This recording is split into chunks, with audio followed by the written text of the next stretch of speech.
Acha Septriasa hanya tinggal menghitung jam jelang melepas masa lajangnya.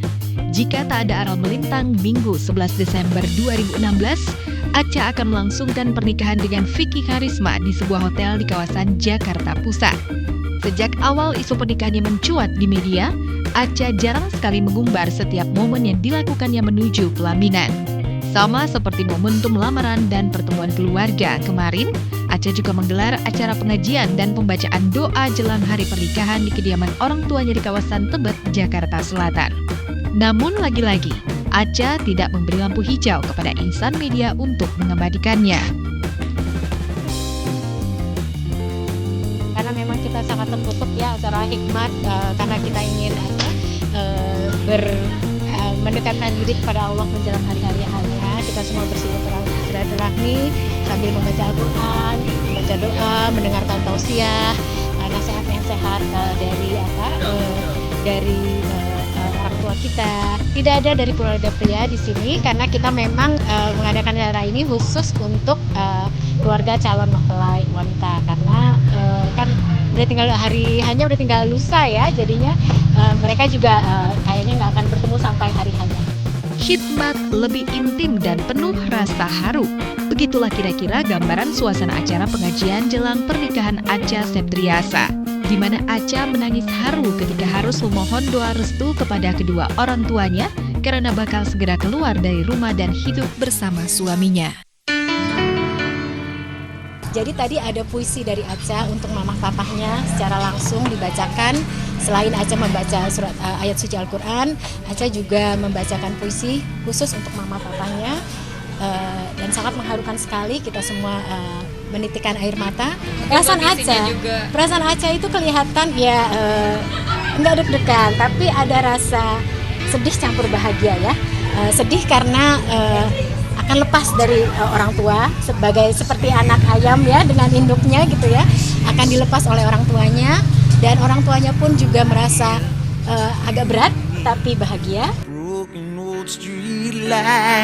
Ya, Acha Septriasa dan Vicky Karisma memang sudah siap lahir batin menuju pernikahan mereka.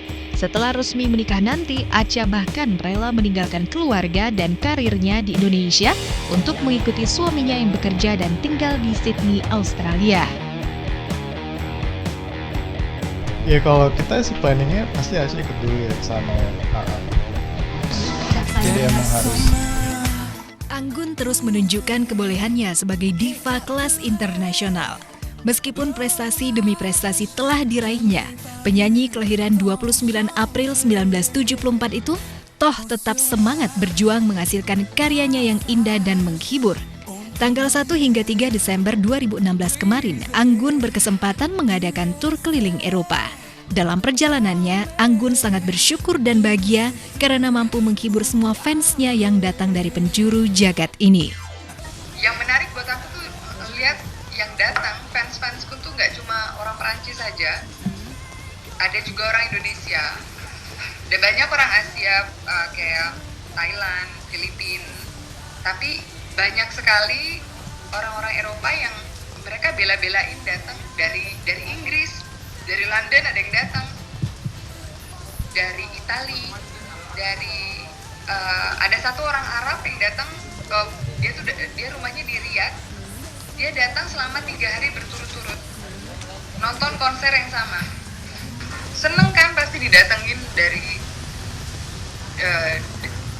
dengan mereka, tapi juga saya ngerasa bahwa mudah-mudahan mereka nggak akan jenuh ya melihat konser yang sama.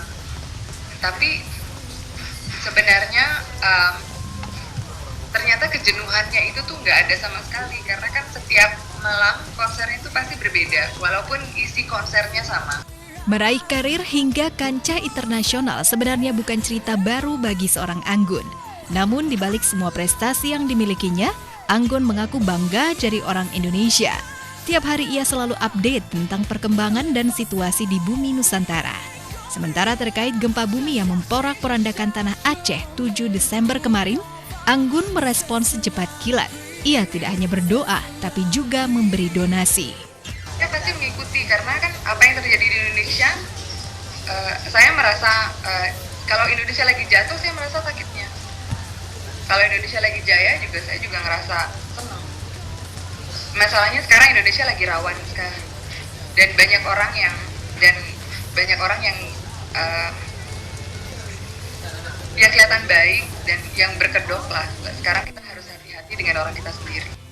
Selain menanggapi bencana alam Aceh, Anggun juga mengomentari kabar di tanah air yang menempatkan dirinya sebagai salah satu artis terkaya. Anggun dikabarkan memiliki harta mencapai ratusan miliar rupiah. Bagi Anggun, kabar tersebut tidak benar, tidak akurat, dan tidak etis. Kan kalau misalnya salah satu sumber memberitahu hasil kekayaan seseorang, itu tandanya orang tersebut memberitahu kan? Ya, aku nggak pernah memberitahu apapun. Aku nggak tahu mereka dapat sumbernya dari mana. Aku juga nggak tahu bahwa aku punya uang sebanyak itu. Ya, banyak sekali sumber berita yang ngomongin sembarangan. Pesinetron, pemain film, dan penyanyi Andriani Marshanda tak mau berlarut-larut dalam kesedihan usai hubungan asmaranya dengan Egi John harus berujung pada perpisahan. Caca kini berusaha menata kembali hati dan kehidupannya. Selain melakoni kegiatan sebagai duta anti narkoba dan berkeliling Indonesia untuk memberikan edukasi seputar bahaya narkoba kepada generasi muda, Caca juga sedang menikmati hari-harinya bersama Sienna Amira Kasyafani, anak semata wayang buah pernikahannya dengan Ben Kasyafani. Sekarang aku lagi banyak menghabiskan waktu sama Sienna, terus olahraga, itu aja sih. Dan lagi paling kalau misalnya ada event-event duta anti narkoba untuk yang dari BNN ini, aku sebagai duta aku berpartisipasi. Baik, alhamdulillah udah gede, udah mau 4 tahun sebentar lagi, waktu berjalan cepet banget dan ya alhamdulillah anaknya cerdas banget, sehat, happy gitu ya, dan alhamdulillah lah ya, pokoknya bersyukur banget. Ya, Caca benar-benar sangat menikmati detik demi detik kebersamaannya bersama Sienna. Caca bahkan kerap mengunggah kebersamaan mereka ke akun media sosialnya. Jelas sekali tersirat kalau Caca berusaha menjadi ibu yang baik untuk Sienna dan berusaha membayar utang waktunya untuk Sienna. Maklumlah, beberapa waktu lalu Ben sempat membatasi pertemuan Caca dengan Sienna untuk kurun waktu yang cukup lama, seiring dengan kambuhnya penyakit bipolar yang diderita Caca. Meski kerap mengunggah kebersamaan dengan Sienna di media sosial, Caca menampik kalau itu adalah salah satu upayanya untuk mengorbankan putri tercintanya sebagai selebriti Instagram. Sekarang kan banyak ya kita ngelihat artis-artis yang anaknya masih kecil-kecil tapi mereka udah banyak sekali diekspos. Kalau aku sama Ben memang sengaja pengen Sienna menikmati masa kecilnya dia senyamannya dia gitu. Kalau misalnya dia nggak nyaman ada kamera misalnya atau nggak nyaman dia sekarang misalnya di foto-foto terus aja, dia udah suka bosen gitu loh. Jadi memang aku sama Ben sengaja nggak mau terlalu banyak expose Sienna ke media, atau enggak ada acara-acara yang nawarin Sienna misalnya, itu juga kita agak-agak jarang karena memang pengen Sienna normal aja masa kecilnya, karena dia masih kecil banget kan, masih 3 tahun. Tak hanya pamer kemesraan di media sosial, Caca juga ternyata sudah mengabadikan momen kebersamaannya dengan Sienna dalam bentuk sebuah lagu. Caca menciptakan lagu khusus untuk sang buah hati dengan judul yang sama dengan nama putrinya. Dia suka banget sih sama lagu itu, aku udah pernah kasih dengerin dan dia minta ulang-ulang terus, ulang lagi. Terus misalnya aku pasangin kan, aku play sampai habis, dia kayak ulang lagi, play lagi bu Sienna gitu. Jadi dia suka banget sama lagu.